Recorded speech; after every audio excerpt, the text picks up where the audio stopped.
इतना सोचकर chain yuan लुओबिंग से बोलता है, क्या तुम बस यही बताना चाहती थी? जिस पर लुओबिंग बोलती है, हाँ, मैं तुम्हें बस यही बताना चाहती थी। चेन युआन उसे ओके बोल देता है और फिर अपने मन में सोचता है, अगर फीबिंग की बात की जाए तो वो सेकंड जनरेशन का एक अमीर वारिस है, लेकिन इसके बाद भी मुझे नहीं लगता कि वो अपने फैमिली बिजनेस को इस मैटर के अंदर इन्वॉल्व करेगा, और अगर वो ऐसा करने की ट्राई भी करता है तो मुझे उससे डरने की कोई ज़रूरत नहीं है। उसके इतना सोचते ही लीजियाओ लिफ्ट के अंदर जाते हुए चेन युआन से बोलती है, चेन युआन, हम लोग वापस अपने टॉपिक पर आते हैं, तो ये बताओ कि आखिर तुम मुझे कन्फेस कब करने वाले हो? ये सुनते ही चेन युआन उससे बोलता है, तुम क्या सुनना चाहती हो?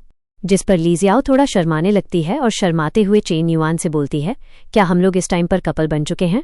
ये सुनते ही चेन युआन लीजियाओ को अपनी तरफ खींचने लगता है और उसे अपने करीब लाते हुए बोलता है, एडवाइजर लीजियाओ, आप ये क्या बात कर रही हो? क्या आप सच में मुझसे ये चीज़ पूछना चाहती हो कि हम लोग यहाँ कपल हैं या नहीं? तब लीजियाओ उससे बोलती है, तुम कम से कम अलग तरीके से अप्रोच तो कर ही सकते हो। चेन युआन उसे पकड़ते हुए बोलता है, एडवाइजर ली, मुझे बताओ कि क्या आप मुझे पसंद करती हो? और उसके इतना बोलते ही हम देखते हैं कि लीजियाओ का लव मीटर सीधे 80% पर चला जाता है। इसके बाद वे दोनों वहां किस करने ही वाले होते हैं, लेकिन तभी अचानक लिफ्ट ओपन हो जाती है और लिफ्ट के सामने ल्यू मिंग खड़ी होती है। वो उन दोनों को इस हालत में देखकर बोलती है, आखिर तुम लोग यह क्या कर रहे हो? अब ल्यू मिंग को देखते ही लीजियाओ घबरा जाती है और चेन युआन को खुद से थोड़ा दूर कर देती है। वो शर्माते हुए वहां से भागने लगती है। तभी ल्यू मिंग उसे छेड़ते हुए बोलती है, अगर इस लिफ्ट की बात की जाए तो यह एक पब्लिक लिफ्ट है, इसीलिए मुझे नहीं लगता कि तुम्हें इस प्रकार की चीजें यहाँ करनी चाहिए।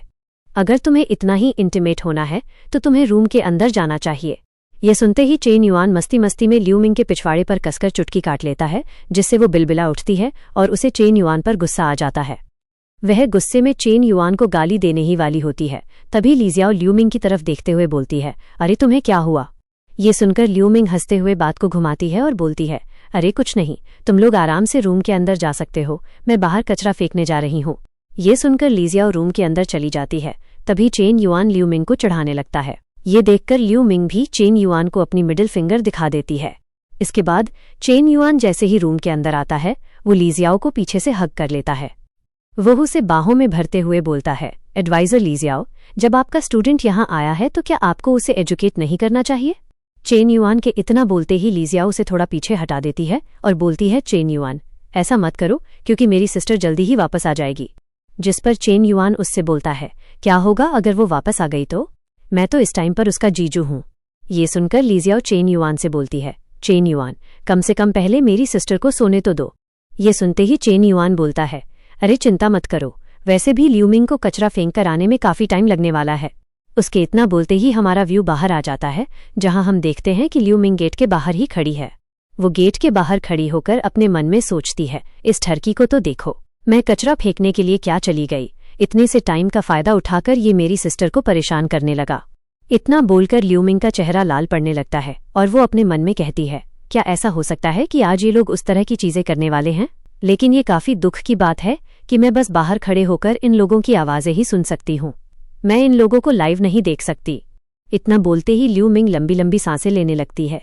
इसके बाद वो थककर वहीं जमीन पर बैठ जाती है और बोलती है, धत तेरे की, अभी तो वे लोग आधे रास्ते में ही हैं, उन्हें यहाँ बहुत ज्यादा टाइम लगने वाला है।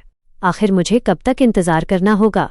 इसके थोड़ी देर बाद का सीन देखते हैं, जहाँ लीजियाओ चेन युआन से बोलती है, चेन युआन, जल्दी ही ल्यू मिंग वापस आ जाएगी, इसीलिए मैं अब नहाने के लिए जा रही हूँ। ये सुनते ही चेन युआन उससे बोलता है, ठीक है, तो फिर मैं यहाँ तुम्हारे नहाने का इंतजार करूंगा, जिसके बाद हम लोग आगे की बात करेंगे। चेन युआन के इतना बोलते ही ल्यू मिंग वापस आ जाती है और अंदर आते हुए बोलती है, मैं वापस आ गई। उसके इतना बोलते ही हम चेन युआन को देखते हैं जो अपने मोबाइल में खोया हुआ है। वो अपने मन में सोचता है कि मैंगलो ने भी अपने लिए घर ढूंढ लिया है जो बिल्कुल शानदार है और उसका प्राइस 29,10,000 रुपये है, इसीलिए मैं उसे पैसे भेज देता हूँ।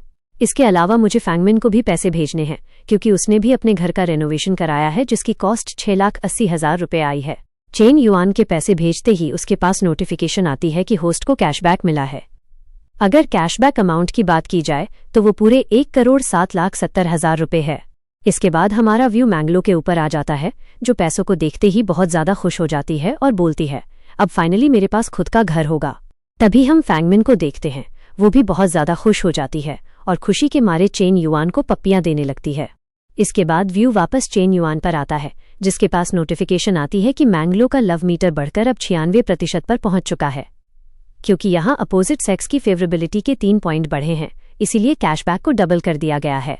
इसी वजह से होस्ट को यहाँ 58,20,000 रुपये का और कैशबैक दिया जाता है।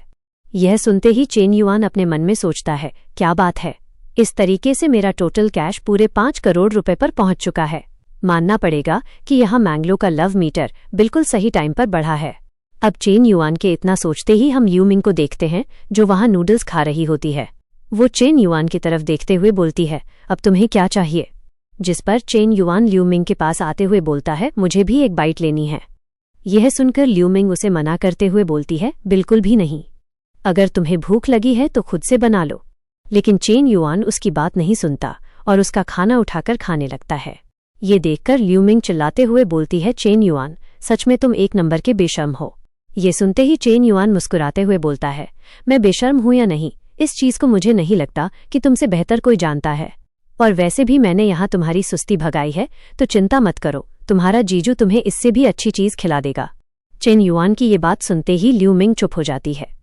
इसके बाद वो चेन युआन की तरफ सीरियस होकर देखती है और बोलती है, चेन युआन, जो हमारा छुप छुप कर मिलने वाला रिलेशनशिप था, उसे खत्म करने का टाइम आ चुका है। ये सुनते ही चेन युआन थोड़ा हैरान रह जाता है और बोलता है, क्या तुम उस टाइम पर मजाक नहीं कर रही थी? क्या तुम इस चीज को लेकर सच में सीरियस हो? जिस पर ल्यूमिंग बोलती है, नहीं, मैं उस टाइम पर मजाक नहीं कर रही थी। मुझे लगता है कि अगर मैं तुम दोनों के बीच में आती हूं तो इससे तुम्हारी रिलेशनशिप पर बुरा असर पड़ेगा। ये सुनते ही चेन युआन मुस्कुराते हुए बोलता है, मैंने इस चीज को रियलाइज नहीं किया था कि तुम इतनी अच्छी सिस्टर हो। लेकिन इसके बाद भी तुम्हें यहाँ ज्यादा सोचने की कोई जरूरत नहीं है, क्योंकि तुम रहो या ना रहो, तुम्हारे होने या ना होने से मेरी फीलिंग्स पर कोई फर्क नहीं पड़ने वाला। यहाँ एडवाइजर ली के लिए मेरे दिल के अंदर जो फीलिंग और जो जगह है, उसे कोई भी चेंज नहीं कर सकता। ये सुनते ही ल्यूमिंग उससे बोलती है, चेन युआन, सच में तुम एक नंबर के ठरकी हो। जिस पर चेन युआन बोलता है, क्या मैं ठरकी हूं? तो फिर मुझे ये बताओ कि आखिर वो कौन था जिसने पहले मुझे रिझाया था? ये सुनते ही ल्यूमिंग शांत हो जाती है और बोलती है, छोड़ो, मुझे इस चीज के बारे में सोचने के लिए थोड़ा टाइम चाहिए।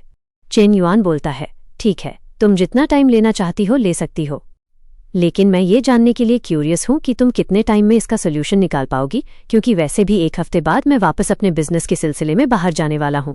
जिस पर ल्यूमिंग बोलती है कि मुझे कितना टाइम लगता है, इस चीज से तुम्हारा कोई लेना देना नहीं है। ये सुनते ही चेन युआन ल्यूमिंग की कान के पास आकर धीरे से बोलता है, आखिर तुम अपने जीजू से इस तरीके से बात कैसे कर सकती हो? अब चेन युआन को अपने इतने करीब पाकर ल्यूमिंग थोड़ा कांपने लगती है और बोलती है, ऐसा मत करो, मेरी गर्दन पर किस मत करो, मुझे पहले खाना खाने दो, उसके बाद मैं तुम्हें जवाब दे दूंगी। इतना बोलकर ल्यूमिंग खाना खाने लगती है और चेन युआन मन में सोचता है, इन दोनों बहनों की वीकनेस बिल्कुल सेम ही है, जिन्हें हैंडल कर पाना काफी ज्यादा आसान है। अब चेन युआन के इतना सोचते ही ल्यूमिंग खड़ी हो जाती है और बोलती है, मुझे ये पसंद है। इतना बोलते ही वो भागते हुए वहां से जाने लगती है और कहती है, इसके बारे में सोचना भी मत, क्योंकि मैं तुम्हें कभी भी नहीं बताने वाली हूँ। ये सुनते ही चेन युआन बोलता है, ठीक है, तो पहले मुझे आज रात लीजियाओ से डील करने दो, उसके बाद मैं खुद बात करने के लिए तुम्हारे पास आऊंगा। इतना बोलकर चेन युआन बाथरूम के गेट को ओपन करते हुए बोलता है, आखिर ये नहाने में इतना टाइम क्यों ले रही है? यहाँ तक कि उसने डोर को भी क्लोज नहीं किया है, तो क्या वो जानबूझकर चाहती थी कि मैं अंदर आऊं? और चेन युआन के इतना बोलते ही हम देखते हैं कि लीजियाओ नहा रही होती है। वो चेन युआन को देखते ही हैरान रह जाती है और घबराते हुए बोलती है, चेन युआन, तुम यहाँ क्यों आ गए? जिस पर चेन युआन बोलता है, एडवाइजर लीजियाओ, मैंने देखा कि आप काफी लंबे टाइम से शावर ले रही थीं, इसीलिए मुझे आपकी थोड़ी चिंता होने लगी। मैं बस ये चेक करने आ गया कि कोई प्रॉब्लम तो नहीं है। लीजियाओ उससे बोलती है, ठीक है, तुमने कंफर्म कर लिया ना, तो तुम यहाँ से जा सकते हो। ये सुनते ही चेन युआन अपने कपड़े उतारने लगता है और बोलता है, कैसा रहेगा अगर हम दोनों साथ में ही शावर लें, क्योंकि मुझे भी काफी पसीना आ रहा है और मैं अनकंफर्टेबल महसूस कर रहा हूँ, तो चलो मैं भी नहा लेता हूँ। अब चेन युआन की इस बात को सुनते ही लीजियाओ चिल्लाते हुए बोलती है, चेन युआन, ऐसा मत करो, क्योंकि मेरी सिस्टर का रूम बिल्कुल मेरे बराबर में ही है। और उसके इतना बोलते ही ल्यूमिंग को भी वे आवाजें सुनाई देने लगती हैं, जिससे वो भी उस तरफ देखने लगती है।